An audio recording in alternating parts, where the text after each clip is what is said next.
He comes with ill intentions. John narrowed his eyes. It seems we need to talk. Wenwu looked around and asked, change place? John said, okay. The two left in tacit understanding. They didn't talk much along the way. They came to a park and sat on a bench.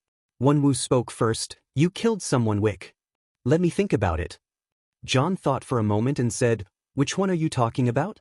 Forgive him, this Witch King actually killed quite a few people.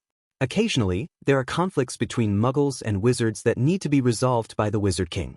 The Ten Rings Gang. Wenwu glanced at John's nonchalant expression and said, he killed a puppet. It seems you are the real leader. John stroked the ring and narrowed his eyes dangerously. You don't want revenge. You surprised me. Wenwu neither denied nor admitted it, but just looked at the pedestrians walking their dogs across the street and said, it's just a puppet. I don't want to bother with those titles. He reached out and touched his arm, and strange metal rings appeared. You have a special power. I can feel it.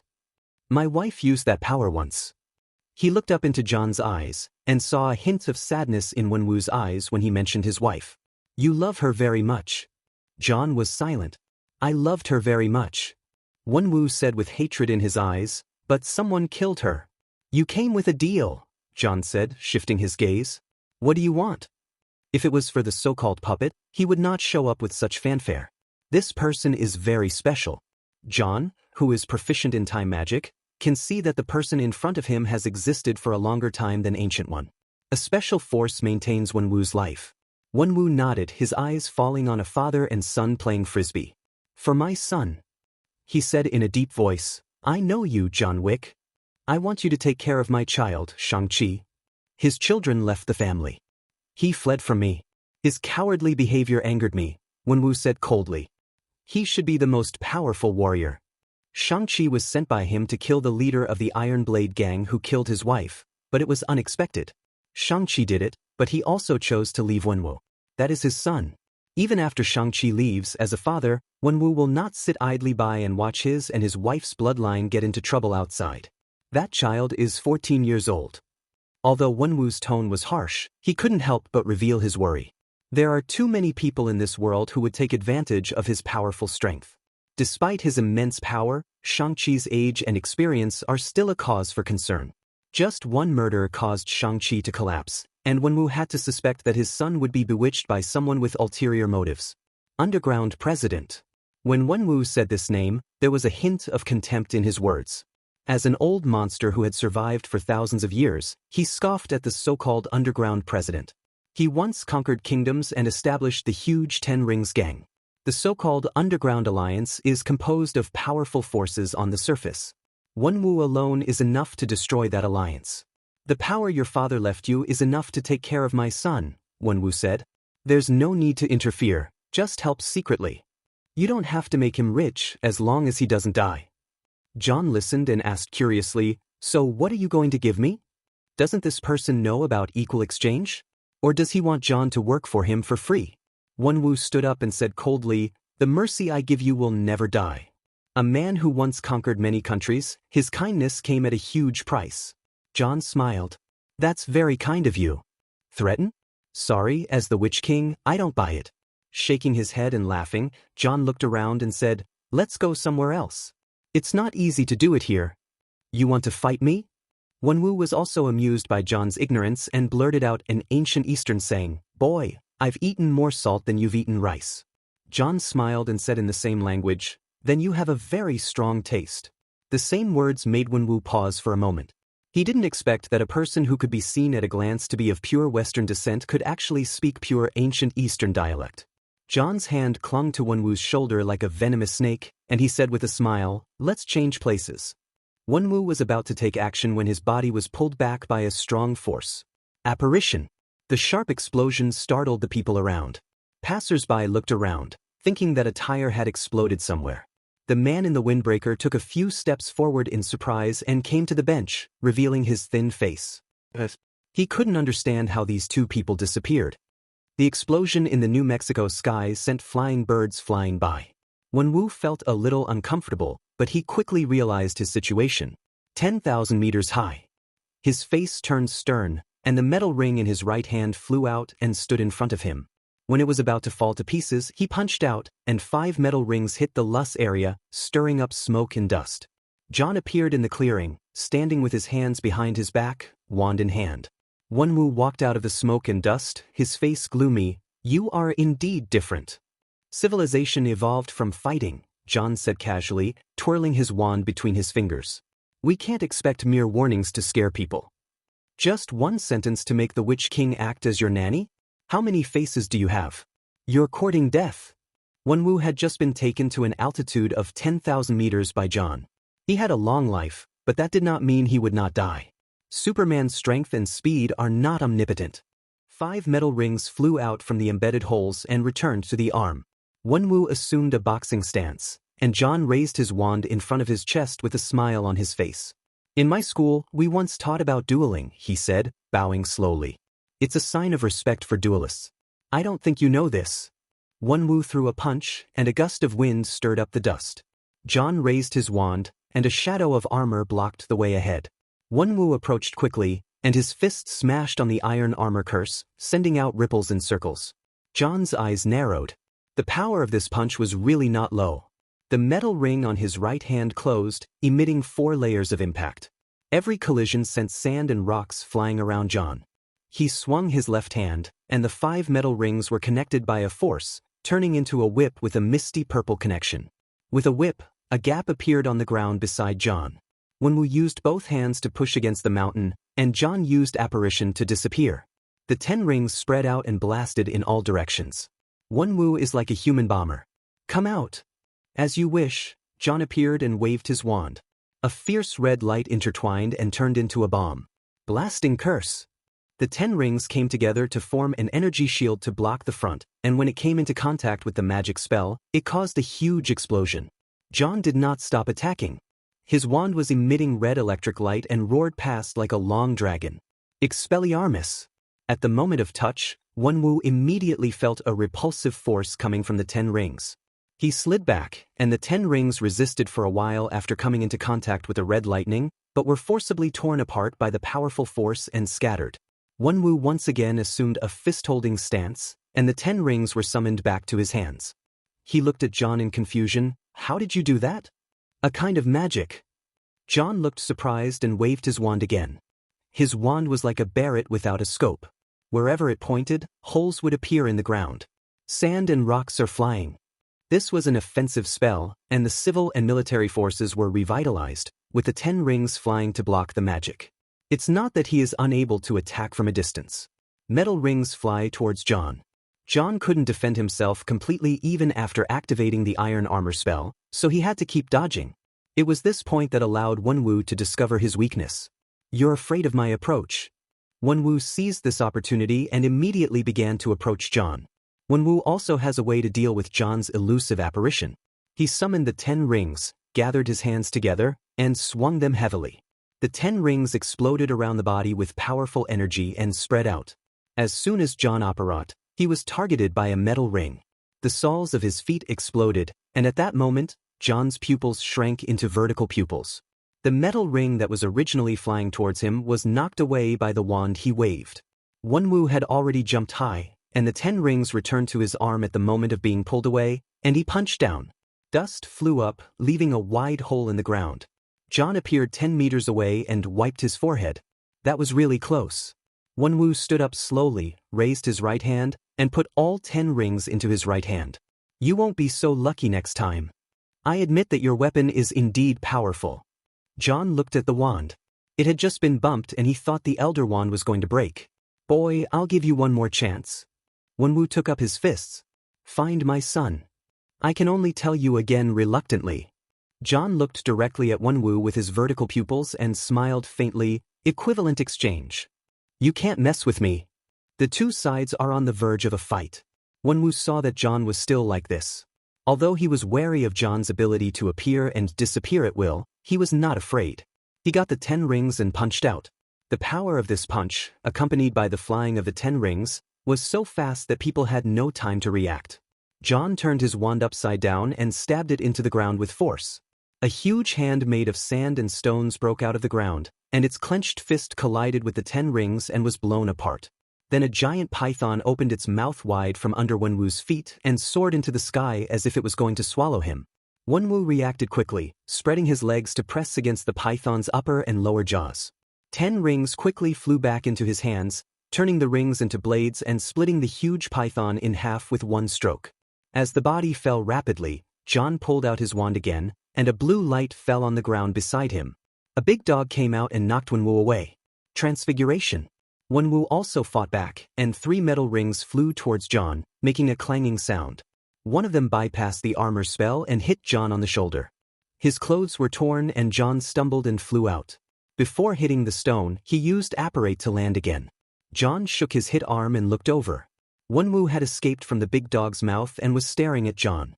Under the torn sleeve, the golden scales slowly disappeared. Wenwu's eyes flashed. A metal ring was enough to crack the rocks. After John was hit, only his sleeve was torn, and his body was unharmed. Repar as before. John touched the damaged area with his wand, and the broken sleeve fragments returned to the clothes, making it look as if there was no damage. At this point in the battle, the surrounding terrain has also changed due to the attacks. John glanced around and saw the convoy appearing in the distance. He said, "It seems we have no choice but to move to another place." After saying that, he attacked with lightning speed. The plants under Wenwu's feet grew wildly and entangled him. John disappeared, his hand resting on Wenwu's shoulder. The surrounding scenery is distorted.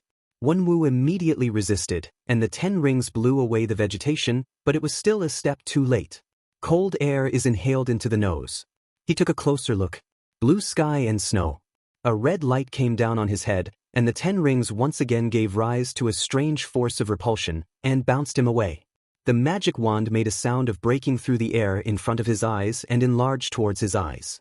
New York Public Library. You may not believe it, but Ferdinand thought he might be a good student. In the library, he was reading with great interest a novel that he heard came from the East. Although the translation may be a little distorted, it is still an eye-opener for the wild boars who have never eaten fine bran. Oh my God, it's so beautiful. Ferdinand saw the exciting part and wiped his tears with a tissue, looking very moved. His younger brother Roman sat nearby, speechless. Have you forgotten what you came here for? Who comes to the library to read novels?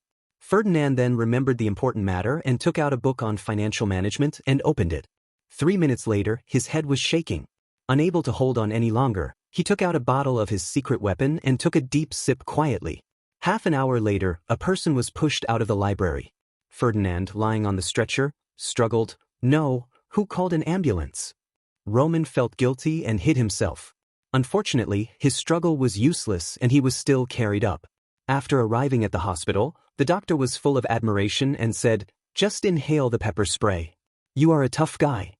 Ferdinand looked desperate. This is really not the ambulance I called. When Ferdinand thought about the medical expenses of thousands of dollars, he really wanted to kill the person who called an ambulance for him.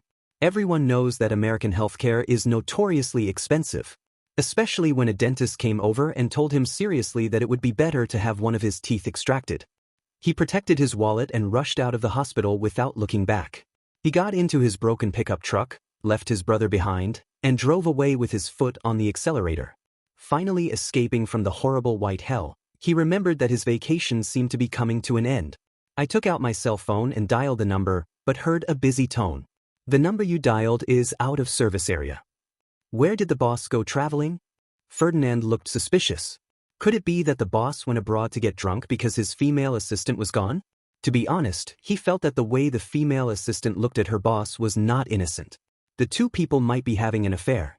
As he was thinking, he saw someone coming to the car window and knocking on the glass. There's a parking space nearby. Please don't bother me, okay? He thought he was blocking someone else's car by parking his car, so he rolled down the window and yelled, "Stop knocking, man, or I'll shove your head up your asshole." The moment the car window was lowered, Ferdinand's head was held down by a hand and slammed hard on the steering wheel. In an instant, he lost consciousness. The man opened the car door, pushed Ferdinand into the passenger seat, started the car and left the parking space. John's wand couldn't penetrate, his body was locked by 10 rings. A drop of cold sweat fell on Wenwu's forehead. What followed immediately was the murderous intent that emerged from the depths of his heart. He clenched his fists and stomped the ground. He poured all his strength into a punch, striking the locked jaw without reservation. John flipped his wand and magic poured out. Impedimento! It was like hitting a moving wall. Wenwu's punch was interrupted, and his body flew backwards, flipping in the air and landing on one knee. He looked up at John, and saw that John's hands, which were locked by 10 rings, broke free from the metal rings and pulled down the other metal rings. As more metal rings were removed, John was free. He stared at the glowing metal ring with curiosity. Where did you get this? Wenwu said nothing, and withdrew the 10 rings into his arms. Faced with the wizard's methods, Wenwu felt a little aggrieved. You are not just Wick's child, Wenwu asked in a deep voice. Who are you? I do have a question. John's pupils gradually returned to normal, and he waved his wand in his hand. Your 10 rings are very interesting. But you don't seem to be able to show mercy anymore. John grabbed the shaky wand and said lightly, Do you want to continue or choose the second path? Wenwu looked grim. Having lived for 1,000 years, he always thought that he knew many secrets of the world, but the appearance of John overturned this cognition. That bizarre magic, and that figure that was as elusive as a loach. But John was right about one thing. He couldn't crush his opponent with absolute strength, so he could only return to equal negotiations. John's strength surprised him, but also made him determined to let John take care of the child. Give Shang-Chi the life he wants, Wenwu said. His potential is far greater than mine. As a reward, the 10 Rings gang is willing to give up some of its business. Returning to equal negotiations, both civil and military officials put forward their conditions. The 10 Rings gang is powerful and mysterious. As its leader, Wenwu's conditions are directly aimed at the interests of the hotel system. The 10 Rings gang, which is not under the jurisdiction of the government, has abundant resources from war. They are willing to give up their interests just for a child, which can be said to be very generous. John waved his hands when he heard this. What does that have to do with me? Huh. Wenwu was stunned. Because in his investigation as Wick's child, John has been quite active during this period. Basically, it all revolves around helping the Wick family attract business and make money. Now you don't want the free money? I don't care about this. I don't need it. John said, or maybe you haven't done your research clearly? Help the hotel system? As someone who had just confronted the hotel's judge not long ago, and a group of people wanted to kick his father out and go it alone, John had no interest in giving gifts to those people. He smiled and said, But I'm interested in other things, like what's in your puppet's hand. What do you want? Wenwu asked directly. The 10 Rings are collaborating with the kingpin from Hell's Kitchen. I hope you won't continue. John paced the snow. Family matters shouldn't be interfered with by outsiders. As an Oriental, you should understand this. No matter what, Kingpin is a member of the High Table, and it is very unpleasant that an outsider like the 10 Rings is involved. The 10 Rings and the 10 Commandments are just as Wenwu said. The 10 Commandments are just substitutes for the 10 Rings, a puppet. As for the puppet matter, Wenwu paid little attention to anything other than business. Now hearing what John said, he agreed, okay. Compared to his own son, things like Kingpin and the 10 Commandments are not a problem at all. John put his wand into his sleeve. Looks like we have a deal. But if something is done wrong, someone has to take the responsibility, John said with deep and meaningful eyes. Someone who does something wrong also needs to see mercy. John's goal is to liquidate those who cooperate with Kingpin. Wenwu looked at the 10 rings on his arm and nodded in agreement. The two of them reached a cooperation, or to be more precise, they made a cooperation. After the battle just now, Wenwu realized that his strength was comparable to John's. I can't do anything to John. The transaction is conducted on the basis of equality, and they have an equal relationship with each other. John extended his hand and shook hands with Wenwu. A hint of fear flashed in Wenwu's eyes. The other party's strength remained a mystery. The scene of John being shot earlier flashed through his mind. A flash of scales brings threat.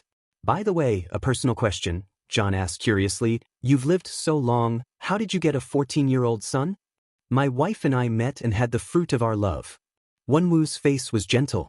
His wife was his only motivation to grow old. It should have been a touching story.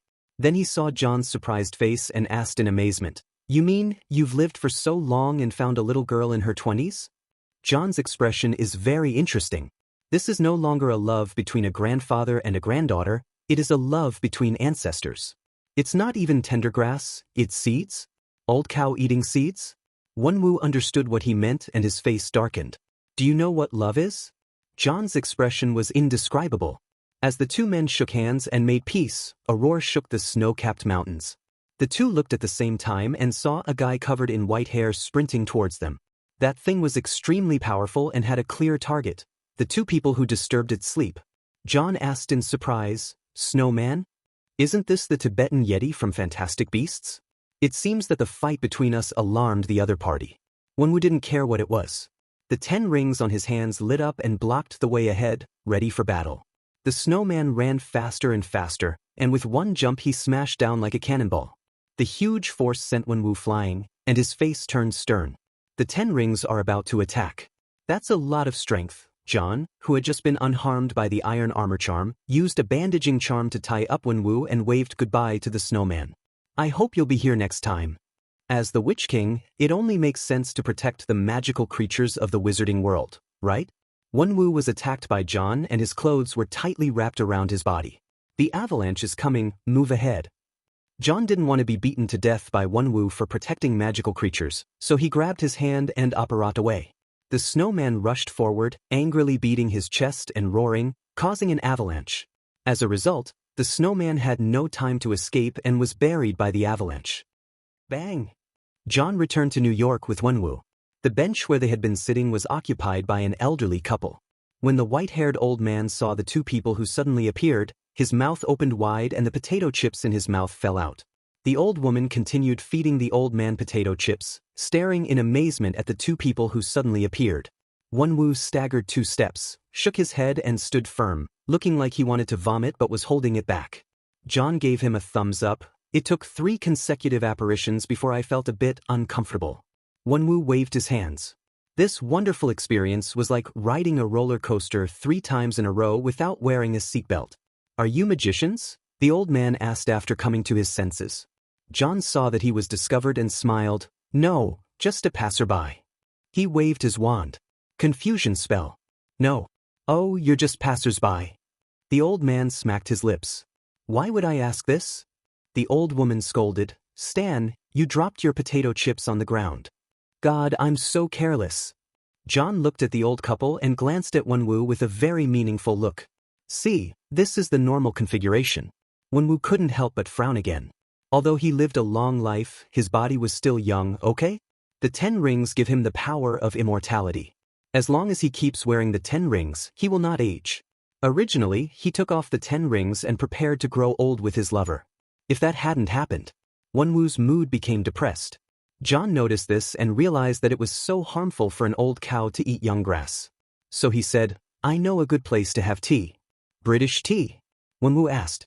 "Or it could be tea from the East." John shrugged, and Wenwu didn't refuse. Now the two of them are of equal status, which is something Wenwu, who has been at the top of the world for many years, has not experienced for a long time. After the two left, the old couple was still worrying about the potato chips.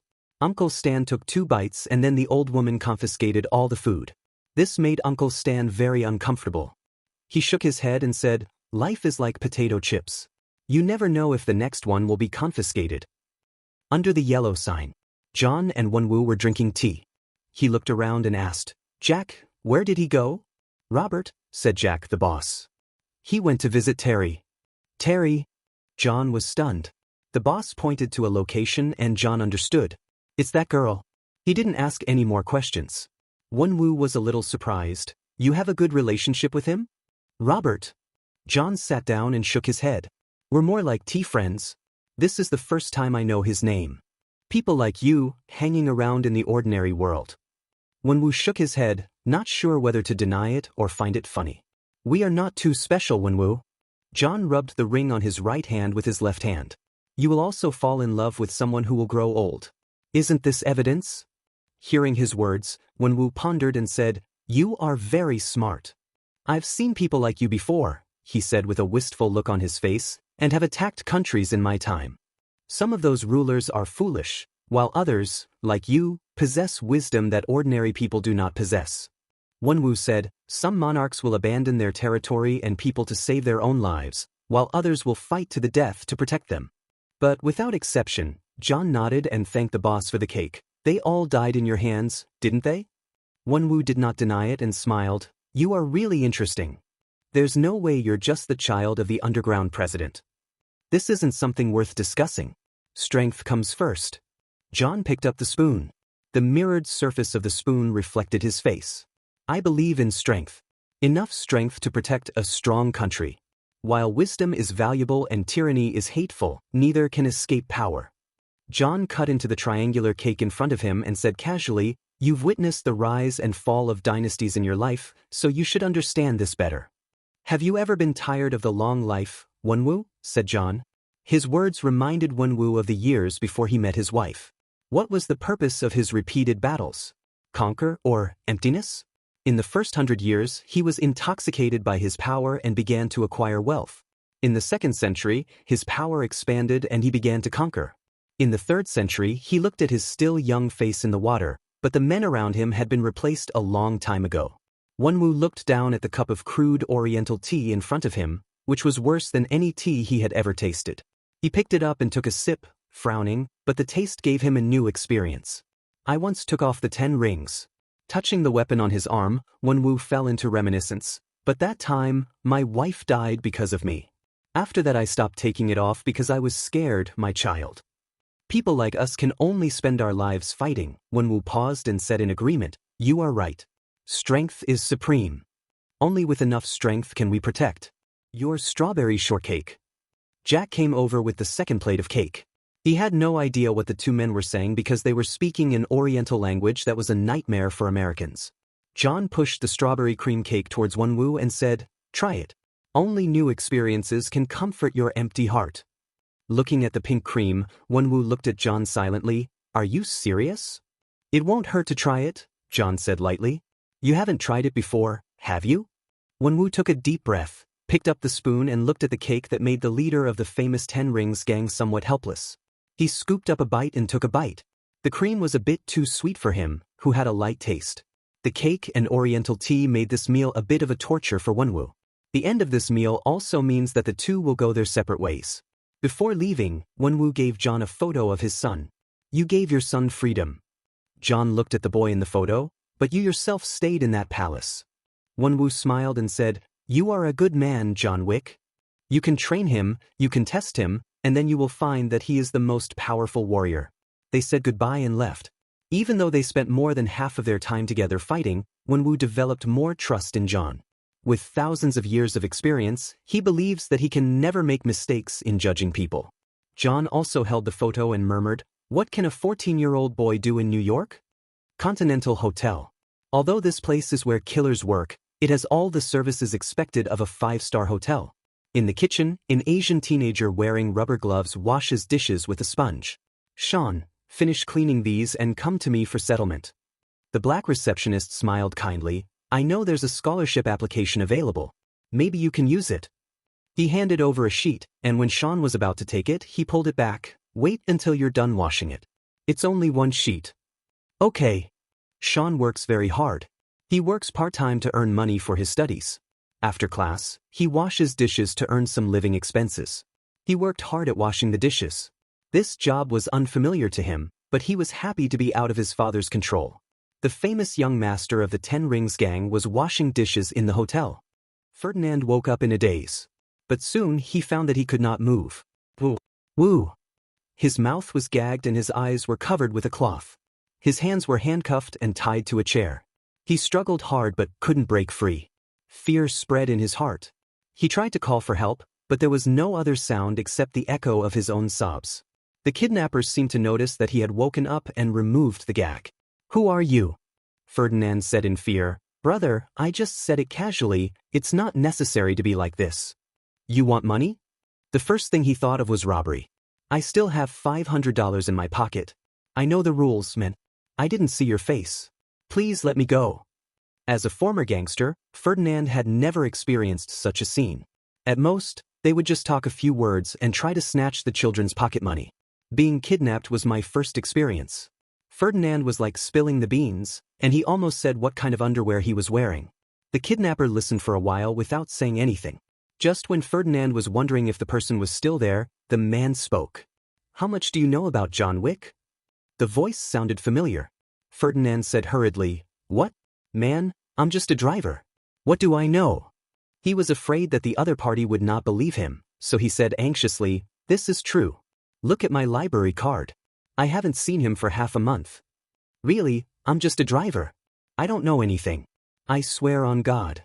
He was speaking with tears in his eyes, but the kidnapper stepped forward and took off Ferdinand's blindfold. I didn't see it, man. I definitely didn't see it. Ferdinand closed his eyes in fear. He knew the rules. As long as he looked into the kidnapper's eyes, it was basically over. Open your eyes. The other party gave the order. Ferdinand was panicking. I know the rules. I will behave myself. He just wouldn't open his eyes. There was a sudden cold feeling on my head, as if something was pressing against it. The voice sounded again, open your eyes. Between dying later or dying now, Ferdinand chose the former. He opened his eyes a little and saw a familiar face. WTF? His eyes suddenly widened. Is it you? An FBI agent? He had seen this man before. He had seen him when his boss was taken to the police station. I think his name is Dax? What the hell are you doing, man? Ferdinand was furious. After all, the FBI wasn't as scary as a kidnapper.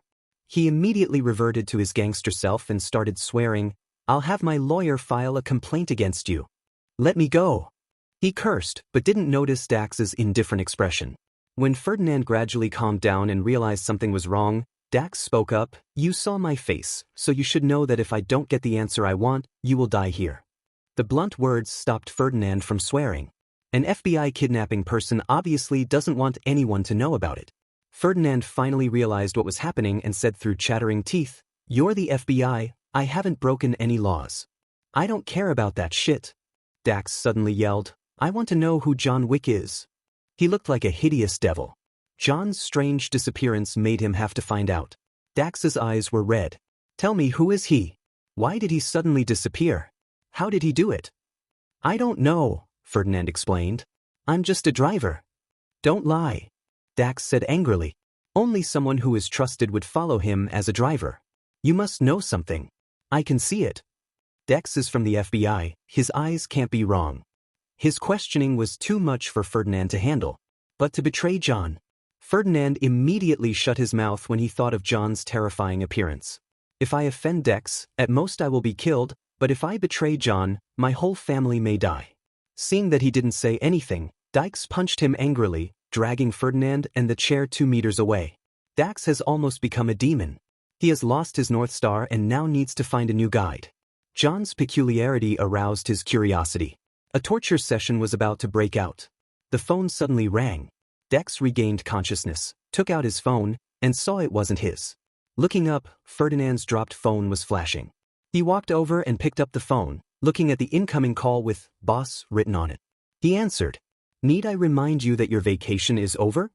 John's voice rang out. Dax said in a deep voice, You want your driver? John was a little surprised to hear the voice, but he was not panicked. He said calmly, It seems that you are with my driver, Dax? John Wick, Dax said, a cold look flashing in his eyes. If you want to see your driver, you'd better come to. Take the man to Wick's house. I have something to give you, Dax. John's words stopped Dax's madness. Dax was stunned. What? John on the other end of the phone opened his pocket watch and glanced at it, then casually said, I'll give you half an hour. If you think it's too late, you can let Ferdinand drive. Your driver is here. Before he could finish his words, the person on the other end of the phone hung up. Dax stared blankly at the phone. Ferdinand listened to the entire conversation and forced an unpleasant smile. See, I don't know him well. Now Dax believed it. Otherwise, who would dare to talk to the kidnappers with this attitude? He stood there thinking for 2 minutes, then said to Ferdinand, Drive me to his house. Ferdinand looked at his bound hands and feet. You let me go. In front of Wick's house. A moment later, Dax arrived with Ferdinand and rang the doorbell. John opened the door and came out. Come in. He paid no attention to Dax and went straight into the living room. There was a photo on the table and Dax walked in and said, I found out your secret, John Wick. Oh. John's bland reaction made Dax wonder if he hadn't expressed himself clearly enough. You mean you saw me apparate away? John said casually, sitting on the sofa. That's not uncommon. This attitude made Dax a little dazed. Are you not afraid of your secret being discovered? It's you, Dax. John said curiously, Why should I be afraid? Dax was even more dumbfounded. You knew I was following you? What else? John rolled his eyes. You think you're being subtle? The young man has some ideas, but unfortunately not many. He also wants to use this secret to threaten me. I told you that you could choose someone else to be your star, John said, spreading his hands helplessly. Since I said so, I naturally don't mind you following me. Dax felt a little confused. From what this person said, it sounded like he was already his.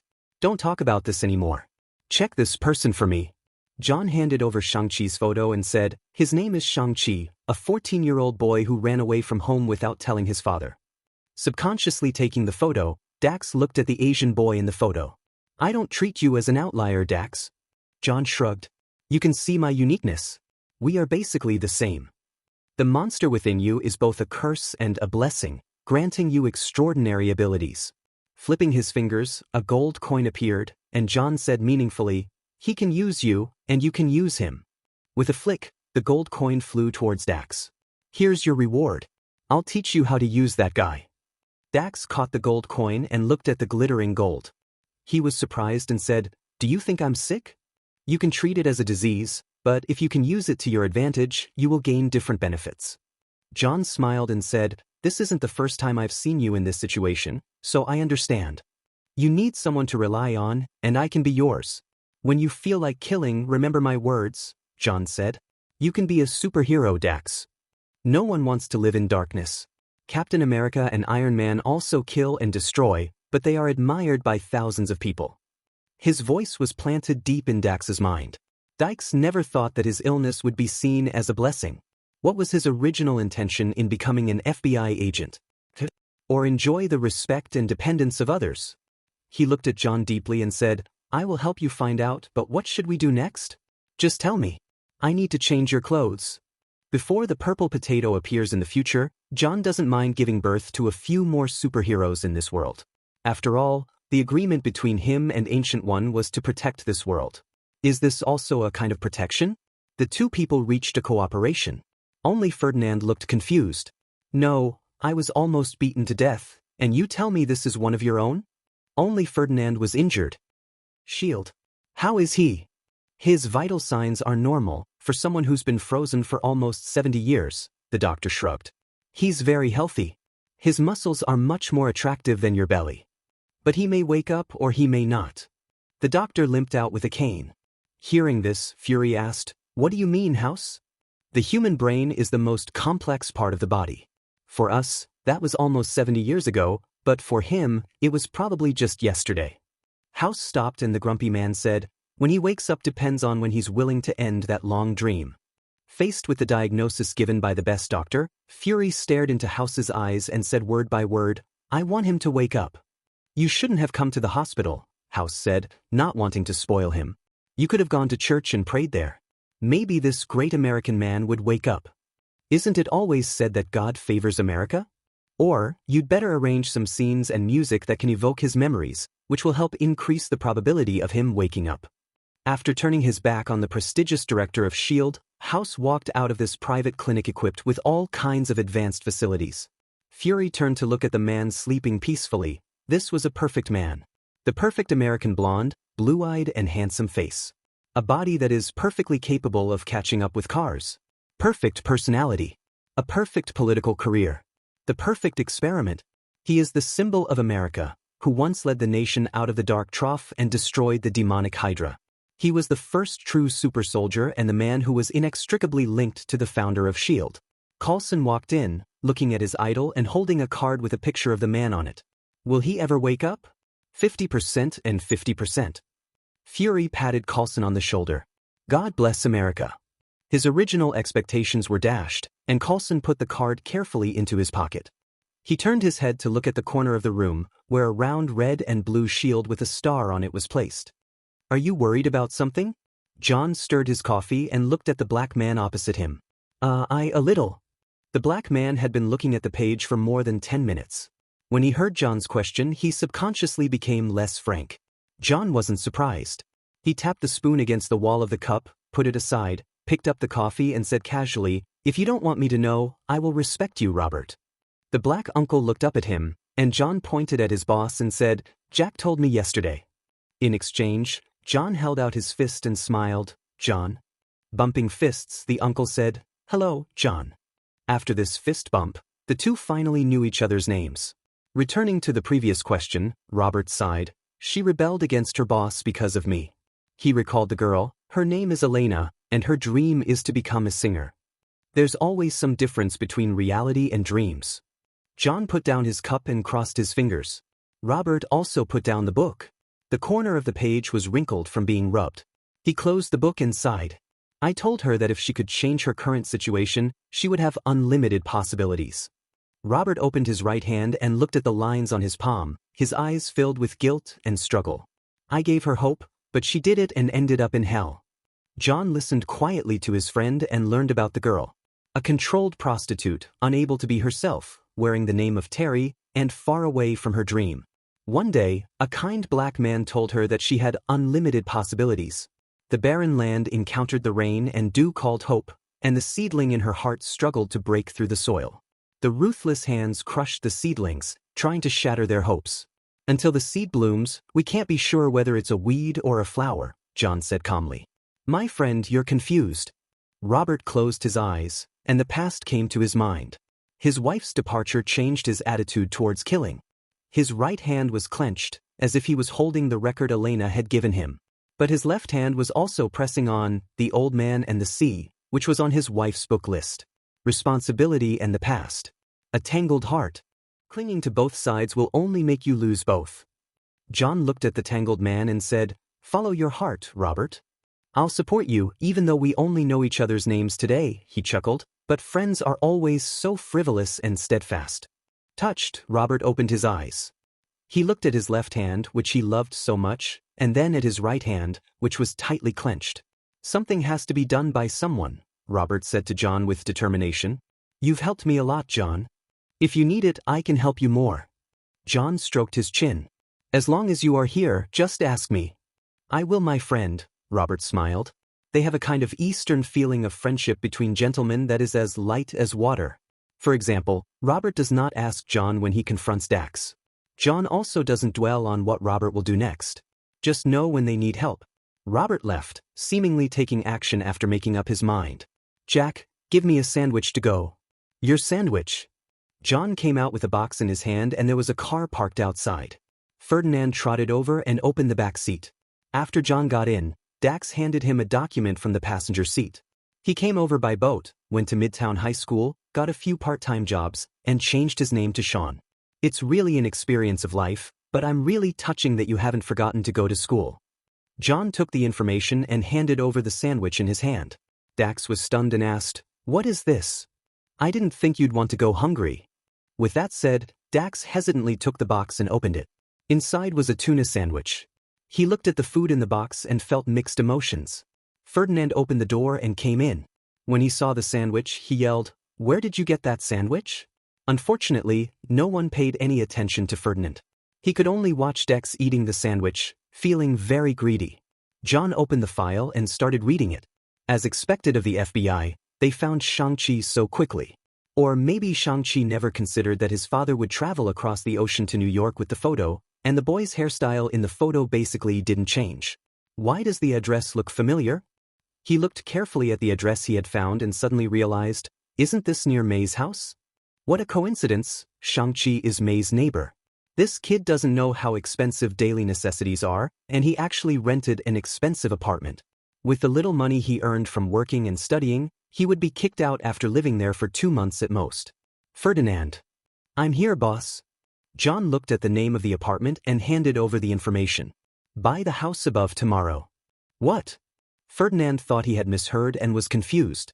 From the tone of his voice, I might have thought he was asking me to go to Subway to buy a sandwich. Dykes said, I can use my FBI powers to monitor him.